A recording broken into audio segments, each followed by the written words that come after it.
대조영의 대를 이은 이 대무의 다른 말로 무왕은요, 고구려를 멸망시킨 신라와 그리고 당나라에 대한 강경책을 펼치기도 합니다. 이게 가장 유력한 시험 문제가 돼요.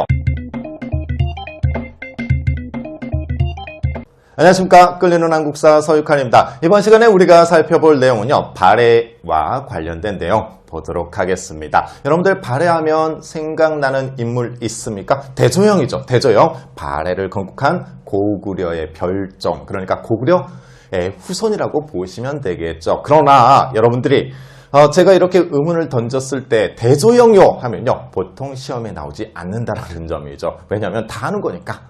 그래서 우리가 지금 보는 것은 아무래도 시험과 관련된 키워드 중심의 한국사이기 때문에요, 대조영은 어느 선에서 멈출 거냐면 딱 요 선에서 멈추도록 하겠습니다. 대조영은 발해를 건국하였다. 고구려의 후손이다. 후예이다. 이렇게요. 그런데 이 대조영이 어디에서 발해를 건국하게 되냐면요, 동모산 기슭에서 발해를 건국하게 됩니다. 그러면 동모산은 어디냐? 여러분들 지도에서 백두산 있죠. 백두산에서 직선으로 북쪽으로 조금만 연결시키면, 그러니까 백두산의 북쪽이에요. 이쪽이 동모산이 있는데 이 동모산 기슭에서 나라를 만들게 됩니다. 허나 이 대조영은요, 그래요, 처음부터 발해를 만든 건 아닙니다. 최초의 국호는요, 진이었습니다. 뭐라고요? 진. 진에서 이후에 국호를 발해로 이렇게 바꾸게 된다. 되셨습니까? 자, 그리고 이 대조영이 발해를 건국하고 또 알아두실 거는 연호가 됩니다. 이 발해사에서 연호는 가장 중요한데요, 대조영은 천통이라는 연호를 사용하게 됩니다. 그리고 이제 대조영이 죽은 거예요. 죽고 나서 그의 아들 대무예가 왕 위에 올라오게 됩니다. 그리고 이 대무예는요, 무슨 왕이 되냐면 무왕이 돼요. 무왕. 자, 여러분들 발해사에서 중요한 게 뭐라고요? 연호라고 말씀드렸어요. 이 무왕의 연호는요, 인안이란 연호를 사용합니다. 뭐라고요? 인안이에요. 자, 그리고 또 이 무왕과 관련된 업적을 봐야 되는데, 제가 이렇게 말씀드릴 수 있겠습니다. 대조영은 고구려의 후손이라고 볼 수 있는 거죠. 그리고 이 고구려를 멸망시킨 국가가 어디입니까? 신라와 당나라였죠. 그래서 이 대조영의 대를 이은 이 대무의 다른 말로 무왕은요, 고구려를 멸망시킨 신라와 그리고 당나라에 대한 강경책을 펼치기도 합니다. 이게 가장 유력한 시험 문제가 돼요. 그러면 어떤 강경책을 펼쳤는가? 먼저 당과 관련돼서는요, 당나라의 산둥반도를 먼저 선제 공격하기도 합니다. 이때 공격을 하러 나간 장수가 장문휴가 됩니다. 장문휴. 그래서 자, 첫 번째 들어갈게요. 무왕 당의 산둥반도를 장문휴로 하여금 선제 공격했다. 그래서 강경책. 그리고 두 번째, 신라와도요, 절대 교역하지 않습니다. 그러면 보세요. 발해는 한반도 북부 그리고 만주 지방에 걸쳐서 만들어진 국가가 됩니다. 그런데 중관을 장악하고 있는 당과 그 다음에 발해의 남쪽에 신라와 적대 관계를 갖추고 있는 게 이 무왕이었어요. 국가라는 것은요, 고립되는 순간 망하는 거거든요. 그렇기 때문에 이런 고립에서 벗어나기 위해서 또 다른 외교 정책을 추진하게 돼요. 그래서 누구랑 친선을 맺게 되냐면요, 북방 유목민이죠. 돌궐과 친선 관계를 맺고요. 그리고 발해의 절친입니다. 일본과 친선 관계를 맺으면서, 자, 돌궐과 친선 관계를 맺는다라는 것은 당나라를 견제한다는 뜻이고요. 그리고 일본 외놈들과 친선 관계를 맺는다라는 것은 신라를 견제하는 뜻이 되겠죠. 그래서 국제적인 고립에서 벗어나고자 한다. 그리고 또 하나 들어갑니다. 이 무왕은 당과 신라에 대한 강경책 이렇게 썼죠. 그리고 발해는 여러분들 고구려를 계승한 국가가 되겠죠. 그래서 이 무왕은 일본에 보낸 국서에 자기 자신을 나 고려 국왕이다 라는 칭호를 쓰면서요, 발해가 고구려를 계승한 국가임을 대외적으로 선전하게 된다는 거죠. 자, 무왕의 키워드는요, 강경책 여기 있다라는 거 꼭 체크하시고요. 그리고 이제 문왕으로 들어가게 됩니다. 여러분들 시대 구분하는 데 있어서 가장 중요한 게 뭐냐면 무왕이나 문왕 같은 경우는요, 전부 8세기가 돼요. 몇 세기라고요? 8세기예요. 8세기 전반부를 장악하고 있었던 정권을 잡았던 왕이 무왕이 되겠고요. 그리고 8세기 중후반이 문왕의 시대가 되겠습니다. 자, 발의 연호가 중요하다고 다시 한번 강조드리는데, 그러면 이 문왕은 무슨 연호를 사용했는가? 대흥이라는 연호를 사용합니다. 대흥 혹은요 보력이라는 연호도 사용하기도 해요. 하나 더 중요한 건 대흥이 됩니다. 그러면 문왕의 가장 대표적인 정치적인 업적을 살펴볼까요? 여러분들, 무왕은 당을 선제 공격하는 등 강경책을 취했어요. 그러나 이 문왕 시기가 되면요, 교류를 하기 시작합니다. 어디와 어디? 당과의 교류, 그 다음에 신라와 교류. 그러면 이 당과 교류를 하는데 교류하는 근거지가 뭐였냐? 산둥반도예요. 산둥반도는 우리 한반도에서 가장 가까운 중국이라고 보시면 됩니다. 볼록 튀어나온 곳이에요. 이 산둥반도에 발해관이 설치되거든요. 그래서 발해관을 중심으로 해서 당과 교류를 하게 됩니다. 그러면 뭔가 선제무물을 수용했겠죠. 그래서 당나라의 정치 제도인 삼성육부를 수용하기도 합니다. 당나라의 중앙 정치 시스템이에요. 허나 달라요. 당나라의 삼성육부 제도를 그대로 가져온 게 아니라 우리 실정에 맞게 변화시켜서 운영을 했다라는 거죠. 그래서 여러분들 학창 시절에 지금 학창 시절인 분도 있겠지만 항상 교과서에 나온 표현이 뭡니까? 우리는 발해는 정당성 중심의 삼성육부였다. 이렇게 가는 거예요. 그래서 이 의미의 뜻은 뭐냐? 이 의미는 뭐냐? 발해는 당으로부터 문물을 수용했지만 변화시켰다. 그래서 발해는 중국의 역사가 아니다.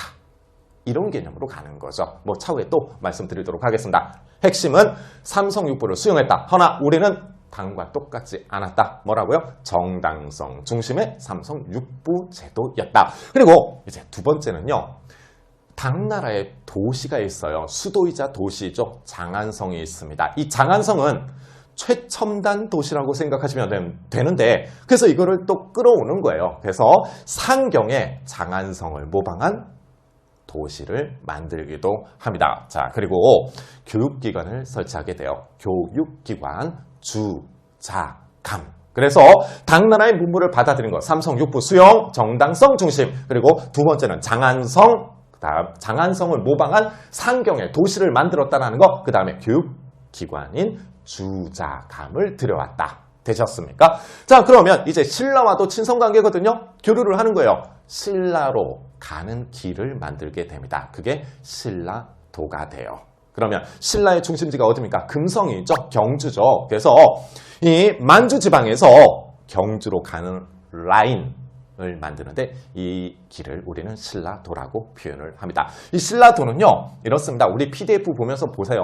상경이 도읍지예요. 발해의 도읍지거든요. 그래서 상경에서 동경을 들렸다가 남경을 거쳐서 경주까지 들어가는 라인이 되겠습니다. 이거는 추후에 지도를 조금 보시면서 공부할 필요가 있을 것 같습니다. 자, 어쨌든 우리가 정치적인 파트니까요, 이렇습니다. 신라와는 신라도를 통해서 교류하였다. 됐죠? 그리고 이 문왕과 관련돼서 가장 많이 나오는 게 뭐냐면요, 천도입니다. 천도. 처음에 대조영이 발해를 만들 때는 아무래도요, 당에게도 쫓기고 거란족에게도 쫓기면서 겨우겨우 만든 거예요. 그러니까 산 속에 들어가서 만들 수밖에 없다라는 거죠. 왜?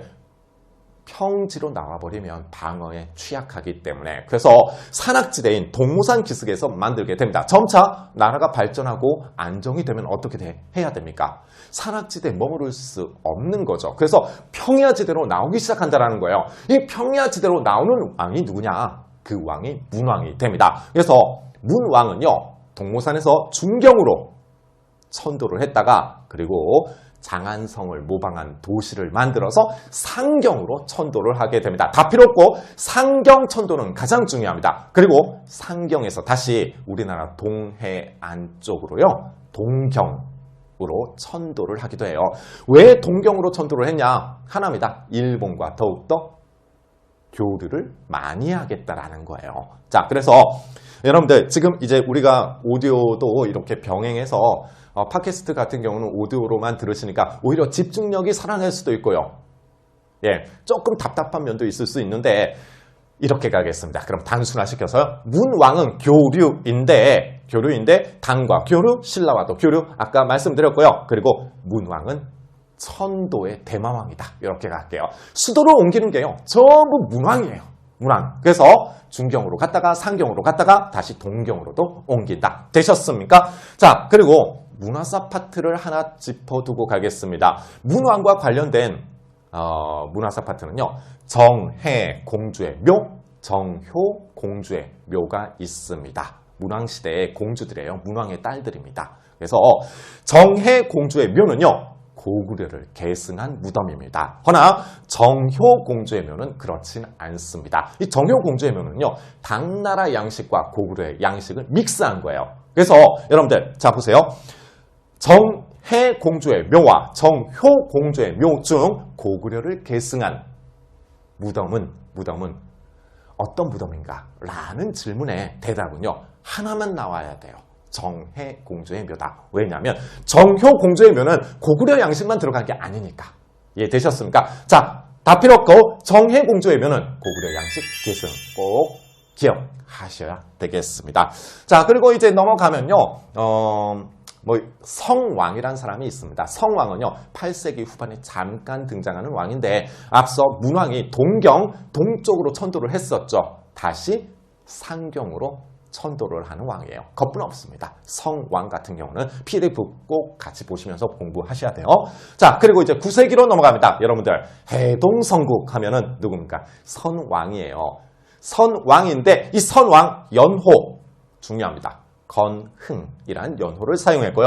그리고 이 선왕은요. 대조영의 후손이 아니에요. 대조영의 동생 라인의 왕이 되겠습니다. 대조영의 동생이 대야발이었거든요. 그래서 선왕 시기부터는요. 대야발의 후손이 왕위를 이끌어 나가기도 합니다. 자, 그리고 해동성국 동쪽의 융성한 국가란 뜻이죠. 전성기고요. 이런 호칭을 받은 거예요. 그래서 최전성기 영토도 가장 넓었다라는 거예요. 영토가 넓어지면 어떻게 해야 돼요?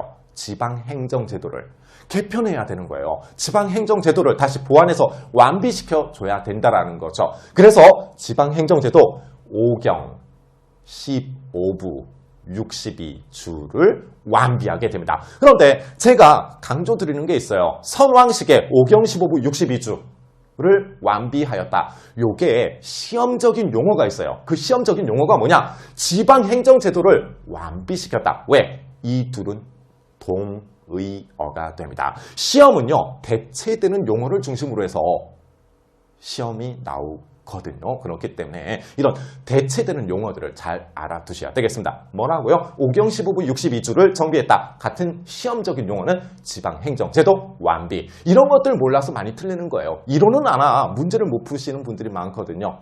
이런 것들은요, 문제 유형에 따라서 어떤 수업 같은 거를 안 들으셔서 그렇습니다.